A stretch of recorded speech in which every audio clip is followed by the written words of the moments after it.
Well, we have another Ukraine scenario today. The Speaker of Parliament, Mr. Groysman, was supposed to become the new Prime Minister, but he's now pulled out. So we have a typical Ukrainian БАРДАК and a continuation of the political crisis in Ukraine. The key factor here is obviously that there is no political leadership at the level of the president taking place, because Ukraine has been drifting for very many months over the questions of who is going to be the Prime Minister, what is going to be the coalition in Parliament behind the Prime Minister, and also who is going to be the Prosecutor General of Ukraine. And this in turn was all derailed as well by the leaks made from the documents released from Panama, which showed that President Poroshenko had set up offshore accounts related to his business back in 2014. But subsequent investigations by Ukrainian journalists, which are also usually very good, show that this is nothing new, that President Poroshenko has actually been undertaking offshore business deals and hiding his income from Ukrainian tax authorities ever since he's been in business since the late 1990s. And in 2003, President Poroshenko was the subject of a Ukrainian attempt to get Interpol to investigate his allegedly illegal activities in this field. So really, we are lacking strong presidential authority and presidential political will. Ukraine's drifting. There isn't the IMF program in place, and there isn't really a government and a kind of coalition. One would have thought that at least by now a prime minister, a candidate for the position of prime minister would have been chosen from among either Arseniy Yatsenyuk staying in place, Mr. Groysman taking over, the worst of the scenarios, or the finance minister, Mrs. Jaresko, becoming the new prime minister. Of the three potential candidates, Western governments and international financial institutions like the IMF most likely preferred Yaresko to the other two. But they also would have stayed with Yatsenyuk if he had wanted to remain in place. But the problems have been compounded by not only the lack of presidential political will and presidential leadership. I mean, how can President Poroshenko have the time to travel around the world to various summits and meetings and government to government meetings when he has these various crises at home that he has to deal with? It seems to me very irresponsible for him to do that. This is also a product of, besides weak political leadership, a product of a failure over the last 3 years to really take a grasp on the questions of rule of law and corruption at the highest levels of Ukraine, and implementing questions of justice related to the former Yanukovych regime, in particular its bankrupting of Ukraine and its murdering of protesters. Because all of that has not been really resolved, the whole question of the oligarchs and where their place are, because President Poroshenko has not instituted and laid down that business will no longer be as usual. We'll have a new type of relationship between business and politics in Ukraine, that this has led to the entrenchment of political forces and economic forces who are opposed to the reforms which Prime Minister Yatsenyuk, for all his faults, was implementing at the behest of the IMF and Western governments. And so really we have both of those factors have now built up into a crisis that could have been foreseen and which very clearly resembles Ukraine in kind of 2007, 2008.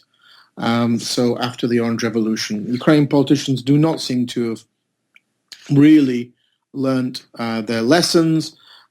Here, the very fact that President Poroshenko wanted to monopolize the government and impose his own candidate, Mr. Groysman, was very similar to President Yushchenko replacing Yulia Tymoshenko with Yuri Yakhanurov. But we all know how that ended up. It ended up with the returning to power of Viktor Yanukovych in 2006-2007. So the longer that President Poroshenko fails to implement the demands of the Euromaidan revolution, the longer that he does not impose strong leadership and resolves these various crises, then there's a threat of counter-revolution from the opposition bloc, the former Yanukovych figures, and of course the threat of continued warfare in the Donbass from Russia and President Putin. So Ukraine is not really in a position to waver on these questions, and it's really incomprehensible on the part of I think Western governments why there is no attempt until now to resolve it, and why there has not been, but in particular, listening to Western governments that there's a need to take a grasp of the prosecutor's office, replace Viktor Shokhin with a more reformist candidate. Today, we have heard of two potential candidates for the prosecutor's office: Yuri Lutsenko, who's the president's spokesman in parliament, and investigative journalist Serhiy Leshchenko, who is an MP from President Poroshenko's bloc. Of the two, if there is a choice between the two, the best candidate would be Mr. Leshchenko, not because he has any legal background. He doesn't. Neither he or Lutsenko have any legal background. So in this sense, this also resembles after the Orange Revolution, when you had the appointment of Roman Zvaric as the Minister of Justice, and that did not end very well. Roman Zvaric was a Ukrainian American who moved to Ukraine to live in the mid-1990s. It ended in scandal as well. But why is Leshchenko a better potential prosecutor? Well, the two institutions in Ukraine which have responsibility for fighting high-level corruption, abuse of office, and issues of the rule of law are the Security Service and the Prosecutor's Office. And both of those institutions are absolutely useless in conducting investigations. Absolutely useless. In fact, many cases in the West, in Austria and Interpol and elsewhere in England, have been closed down because of the lack of background investigation and good professional preparation of documents on the part of the prosecutor's office. Serhiy Leshchenko, on the other hand, has compiled a huge number of very, very good investigations of corruption in Ukraine. Just go to his articles in Ukraiinska Pravda or his blogs on Ukraiinska Pravda. He's written books about this. His book from 2015 was about the whole corruption process under Viktor Yanukovych. So he's a leading figure in a very small number of people in Ukraine, amongst journalists who are good investigators. Investigative journalism in Ukraine is not very well developed. So in that sense, Leshchenko has many of the attributes in terms of investigating the sources of corruption and who's involved that the prosecutor's office and SBU don't have. So potentially that could be a very good candidate for President Poroshenko to at least regain some face in that field. But he needs to really resolve this issue of the Prime Minister. And if Mr. Groysman has pulled out, then we really have a choice of either again reaffirming Yatsenyuk or Mrs. Jaresko is potentially a new Prime Minister, which would be something that would be very acceptable to Western governments. Ultimately, in conclusion, what we have is a potential threat that a second revolution in Ukraine could fail, and that is not really a good option when President Putin is breathing down Ukraine's neck and waiting for this to happen, which was not the case 10 years ago.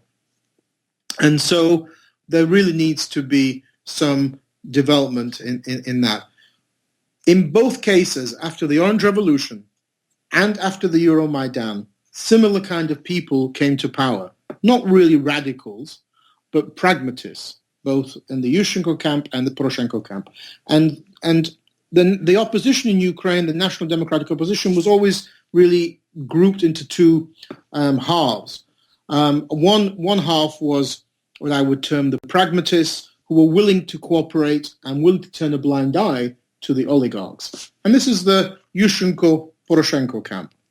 There's another camp which never came to power really except for a short period of time after the Orange Revolution, and that's the Tymoshenko camp, which today is added to by two new political forces led by Mikhail Saakashvili, the former Georgian president, and also by Samopomych, which is led by the mayor of Lviv, Mr. Sadovey. That group of people have not really been given the reins of power in Ukraine.